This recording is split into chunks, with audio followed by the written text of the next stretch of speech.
Welcome to the show, Ian. Our first guest, Fame and Glory, of course, is going to come your way, no doubt.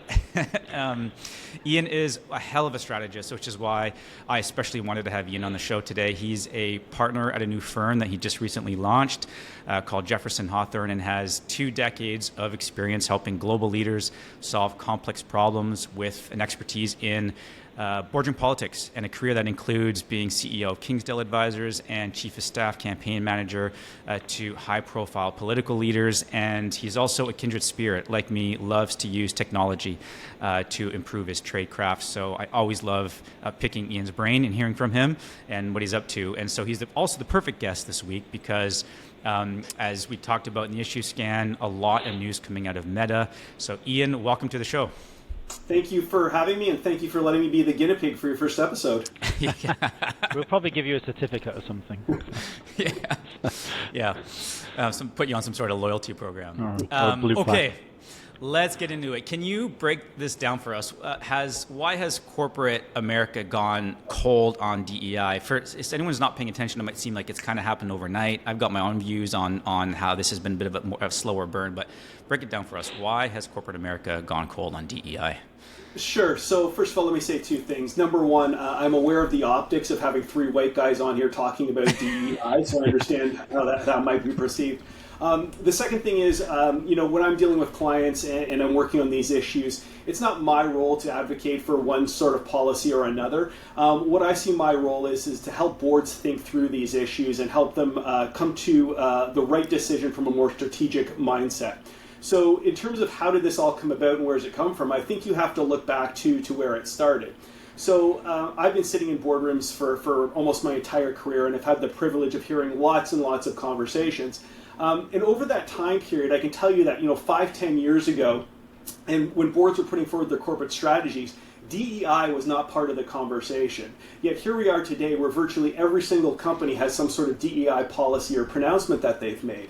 What I would say is the overwhelming reason for that is that companies were forced into that. And I don't mean that necessarily in a negative manner, but they were too reactive in terms of how they put these policies on the board.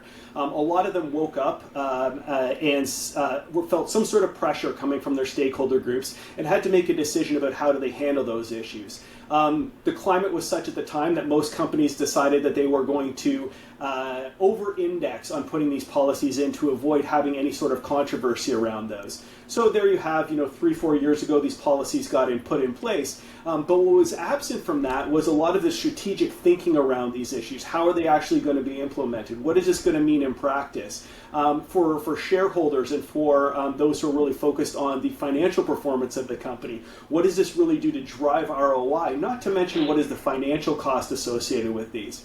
So what's happening now is I think you're seeing a recalibration of these issues. I don't think it's driven primarily by the Trump victory, as I know a lot of people like to characterize it that way. I think that's a convenient excuse for a lot of people who have wanted to see this calibration come back to the center, if you will. But really what this is it's the byproduct of companies playing whack-a-mole with social issues and now being in a position where they have to recognize that virtue signaling substituted for strategy, and now they're being held accountable for strategic decisions around these issues.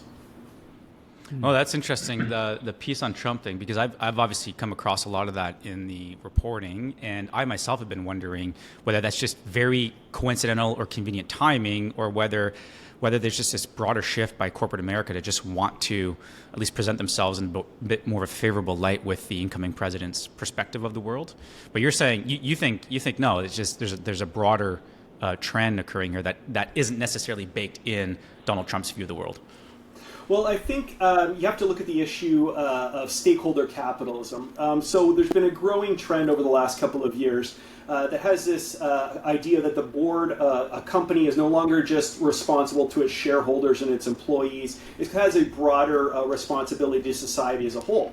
Now, along with that comes a whole bunch of peripheral decisions outside of the norm of what a director or a board would normally make that goes beyond the financial obligations of a company.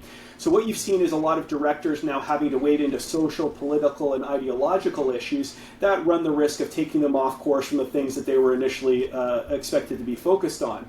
I think the message from shareholders was, we do want companies to take a more progressive stance on these issues, but I don't think what the message was we want entirely new departments to be built out. We want entirely new sponsorship programs and obligations to be placed on the organization. So I think what you're seeing is a growing sentiment from shareholders and other stakeholders in the company saying, you know what, let's recalibrate back to the core focus of the business.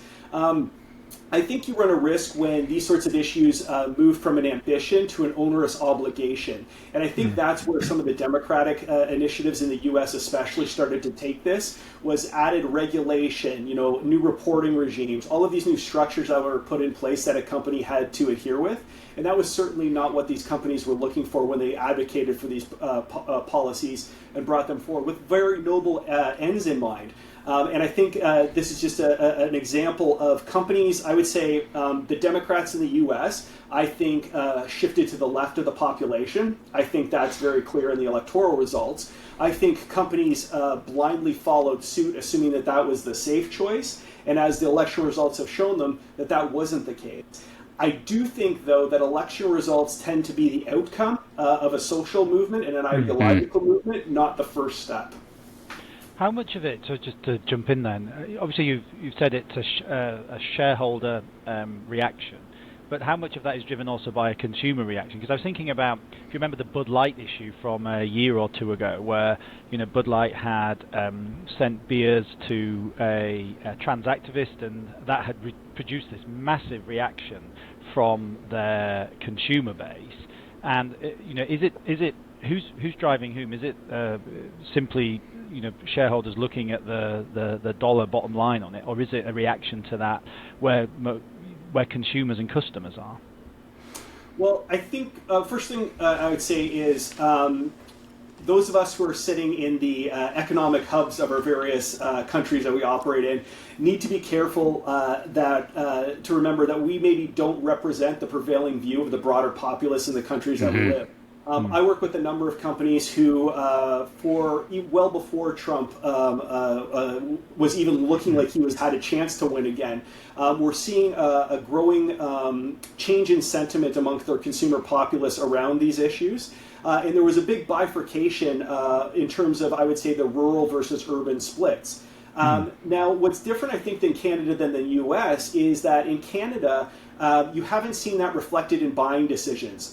Canadians tend to be more private in terms of their views and not as public, and you try to watch where the dollars go. So you haven't seen that big shift, I don't think, in terms of Canadians voting with their dollars when it comes to value-based issues like you have in the U.S. But I would say that the interesting thing about, whether it's the Bud Light example, John Deere, there's a whole bunch of examples of those. The interesting thing to me about this is that companies will always tell you that they have a large group of stakeholders, and they're in touch with all of them, they understand all of them. I think these examples show that they're not. And when I work with companies, I say, show me your stakeholder map, right? Most of them have their map of stakeholders they're beholden to. What many have not contemplated, though, is now that they've waded into these social, political, and ideological issues, what are the chances, or actually I'd say the likelihood, that two of those shareholders, maybe shareholder number 3 and 4 on that list, now come into conflict with each other? How do you make a decision then on that basis? Layer in on top of that those commitments to the broader society as a whole that you've now set this. I would say set the standard that you're going to engage in and take those interests into consideration as you're making decisions. How does that all net into place? So what I would say is a lot of these decisions that you're seeing, Bud Light and all these other retraction on issues coming into play is because there wasn't that forethought from a strategic perspective thinking about, who actually are the stakeholders that I care about? Who are the stakeholders who I can afford to lose? One of the lessons I think that business can take away from politics is politicians are in tune to the fact you're not going to please everybody all the time. And corporations have tried to achieve this middle ground where you can satisfy everybody all the time. And I think what these examples show us is that's not the reality, and a more strategic and discerning approach is needed when you're looking at these issues and making decisions in the first place. I've held this theory for a long time, which I say the last couple of years talking about, which is the concept that every business, whether it likes it or not, is in the business of politics. But then, seeing this evolve and develop, and I'm starting to wonder whether politics is becoming, whether it can become again sort of the third rail of any business. Like, is it even worth engaging on political issues these days, given the risk that's inherent, and given the fact that it's going to seesaw? I mean, I feel like there was a time when affirmative action was in until it wasn't in, and then DEI was in until maybe it's not in anymore. And then you layer on top of that the seesaw and the back and forth that happens between who holds power and who doesn't in any given political market. Like it just seems like how can organizations figure out how to present themselves as a good stakeholder to the government of the day, without pissing off all these different stakeholder groups. And I like that now, that perspective, being like, yeah, you may have all these groups that are aligned with your business on this, on the operations of the business or on the view that the business is trying, the mission that it's on. But if you start talking about any of these one-off political issues, you're now going to start to alienate key stakeholders. I mean, that seems like such a difficult sea to navigate if you're in business these days. Yeah, this is a great point. I could go on for hours about this. This is really the concept for what our firm was founded on. What we saw was, in decades of interacting with companies, was we saw the same sort of pattern of predictable problems that kept coming up. And what we really narrowed it down to was, if you have any challenge or any problem or any decision, there's usually two components. One is the technical aspect of it, which requires empirical decision making, facts, figures, statistics to make decisions on that. But then what you have on the other side is how humans interact around that decision. And if you look at the original Greek word for politics, simplified to its very simplest terms, it was how people interact around a decision. And that's really what you're talking about here, is how do people in groups interact around these decisions. So there's a great quote that from Fareed Zakaria on CNN has that I use all the time, which is when the Berlin Wall fell, the advice to politicians was they need to start thinking and acting more like business people. The advice to business people with the chaos in the world is they need to start thinking and acting more like politicians. So what does that mean? Well, I think what that means is that businesses need to take a more holistic view of decision making. It's no longer just the number on the page. It's how much people trust the numbers on the page by the person who's given it to them. How much does the person who's giving them the numbers on the page, how much do those values, how much do their interests align with their thinking? So there's a more holistic mindset that's needed. I think one of the big things when you're talking about politics, what politicians do very, very well is strategic empathy. So what does that mean? Well, that means they do a good job of listening first, trying to understand where different groups of people are at, but more importantly, what are the underlying motivating factors and what is the objective that those underlying factors are trying to get to?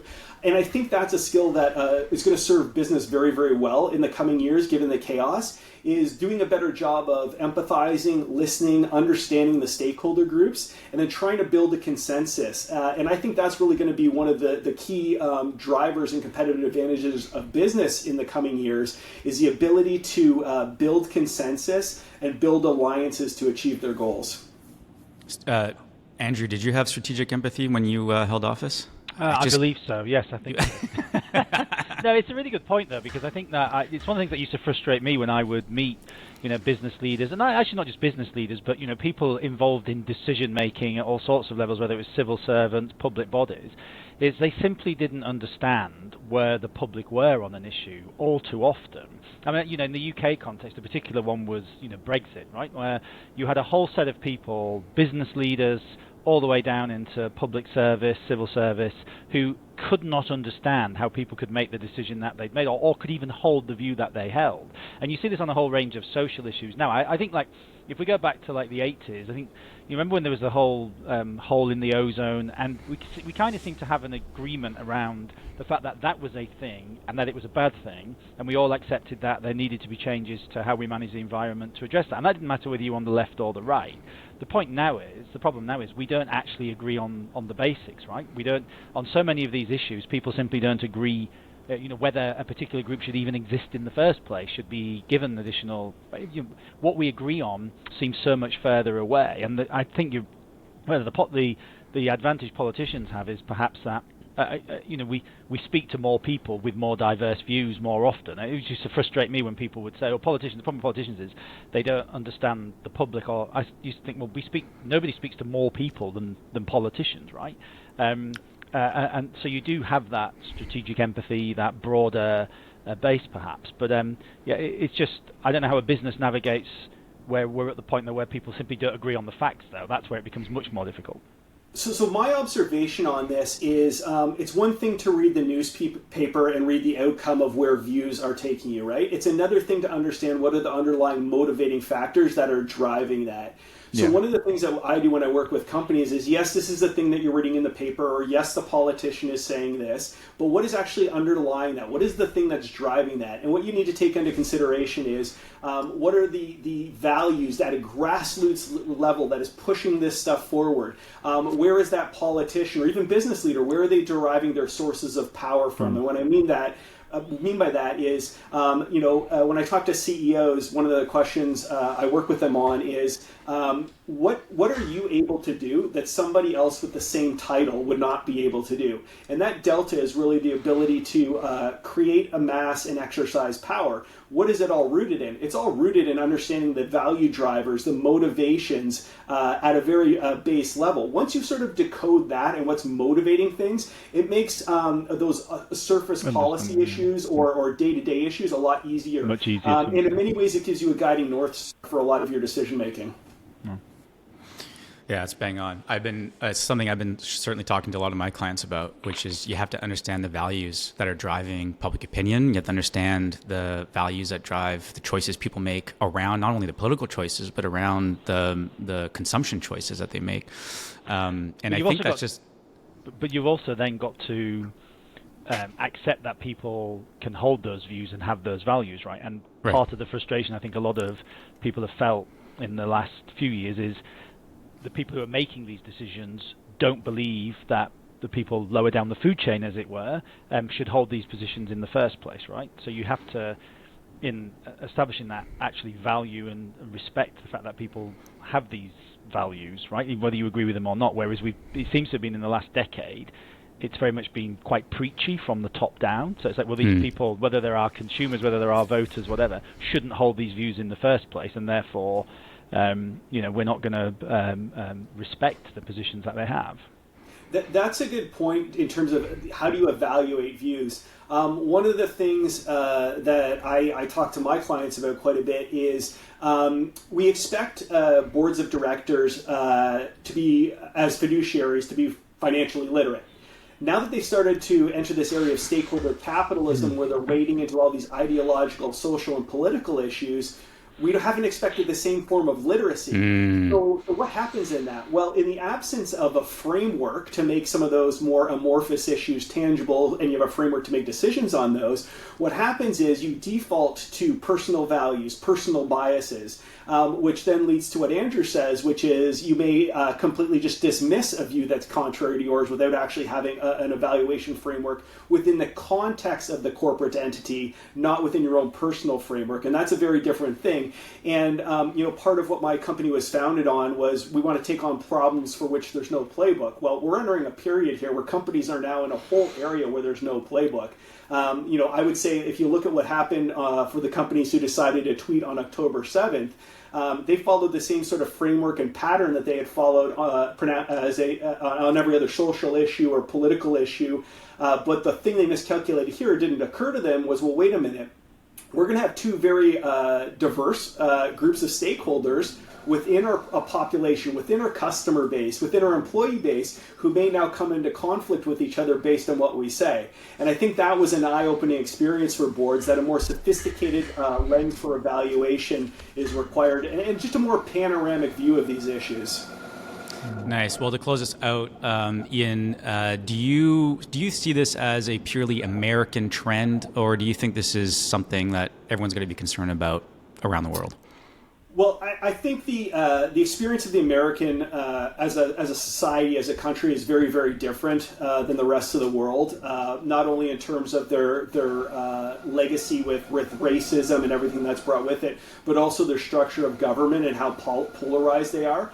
I think when you look at countries like the UK, Canada, that have a more parliamentary system, that idea of building collaboration and mutual decision making to get things done is sort of ingrained in who we are. So I don't think you're going to see that same sort of binary decision making and mindset.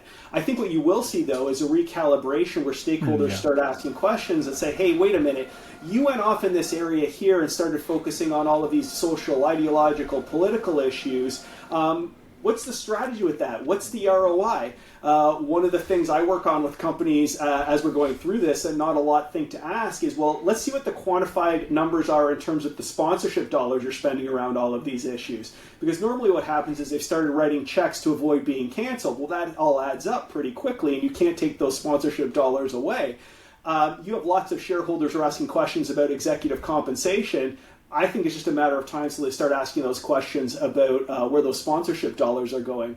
But the last thing I would say on this is if your position, whether in the UK or Canada or Australia, on these issues is we're not American, that's not a strategy. You need to take a more thoughtful and strategic approach. Not only in the case that you're worried that you might get hit and asked to push away from these things, but in the event you want to go out and defend these things in a more thoughtful, rational way, then you need to start building a strategic case, an ROI case to get these things done. The last thing I'd say on this, what I would be concerned about, and I'm not sure a lot of companies have thought about this, is what happens when this issue of DEI moves from one of a conversation about values to one about a competitive advantage against the United States? It can easily be construed as another piece of red tape that's going to be onerous on companies to comply with. And if you set up shop in the U.S., you're not going to have that. So it takes us from the social conversation to now one of economic competitiveness. And I think the wedge that's coming for companies in Canada, at least, is they've made the argument over the last number of years that they're moving forward with DEI, ESG, all of these initiatives because, number one, it's better risk management. And number two, diverse companies, socially conscious companies tend to perform better.